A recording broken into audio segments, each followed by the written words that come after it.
Hey you, and welcome to this video where I will help you out how to download the official ISO file on Windows 11. And for this we go first to Google and type in Windows 11 ISO file. Then we go to download Windows 11 and then we scroll down to download Windows 11 disk image ISO for x64 devices. We click here on download and we select the Windows 11 download and then we click here on confirm.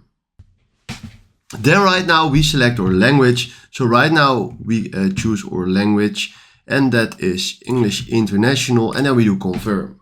Then right now we can click here on the 64-bit download and if you can see right now the file is downloading. But this file is 5.4 gigabytes, so it will cost you a few minutes.